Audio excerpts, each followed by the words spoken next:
இரவு ஜெபம். கர்த்தருக்கு ஸ்தோத்திரம். சங்கீதம் 6. கர்த்தர் என் அழுகையின் சத்தத்தை கேட்டார். கர்த்தர் என் விண்ணப்பத்தை கேட்டார். கர்த்தர் என் ஜெபத்தை ஏற்றுக்கொள்வார். என் பகைஞர் எல்லோரும் வெட்கி மிகவும் கலங்கி போவார்கள். அவர்கள் பின்னாக திரும்பி சடிதிலே வெட்கப்படுவார்கள். கர்த்தர் கொடுத்த நல்ல வார்த்தைகளுக்காய் கர்த்தருக்கு நன்றி செலுத்துவோமாக. கிறிஸ்துக்குள் பிரியமானவர்களே, இந்த இரவு நேரத்தில் கர்த்தருடைய வசனத்தை கேட்கிற உங்களுக்கு ஆண்டவர் சொல்கிறார், உங்கள் அழுகையின் சத்தத்தை கேட்ட தேவன், உங்கள் விண்ணப்பங்களை கேட்ட தேவன், உங்கள் ஜெபத்தை ஏற்றுக்கொண்ட தேவன்.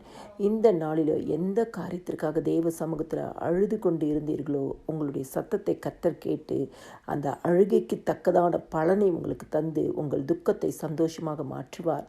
உங்கள் விண்ணப்பங்களை கேட்டார், உங்கள் ஜெபத்தை ஏற்றுக்கொண்டார். கர்த்தருடைய சமூகத்தில் நெடுங்காலமாய் காத்திருந்து ஜெபித்து கொண்டு இருக்கிற உங்களுக்கு உங்கள் ஜெபத்தை தேவன் ஏற்றுக்கொண்டது நிமித்தமாய், உங்கள் விண்ணப்பத்தை கேட்டது நிமித்தமாய், இந்த இரவு நேரத்தில் இந்த வசனத்தை கேட்கிற உங்களுக்கு ஆண்டவர் பரலோகத்திலிருந்து பதில் தருவார். உங்கள் காரியங்களெல்லாம் வாய்க்க பண்ணுவார். யாரெல்லாம் உங்களுக்கு விரோதமாய் எழும்பியிருந்தார்களோ, அந்த விரோதமாய் எழும்பினவர்கள் வெட்கப்படவும் கலங்கி போகவும் அவர்கள் சடிதிலே வெட்கப்பட்டு நிற்கும்படியான சூழ்நிலைகளை கர்த்தர் உருவாக்குவார்.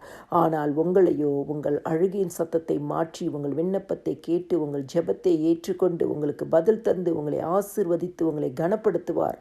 கர்த்தர் தாமே இந்த வார்த்தைகளை ஆசீர்வதிப்பாராக. எல்லா துதியும் கனமும் மகிமையும் ஸ்தோத்திரமும் என் ஆண்டவராகிய இயேசு கிறிஸ்து ஒருவருக்கே செலுத்துகிறேன். ஆமென்.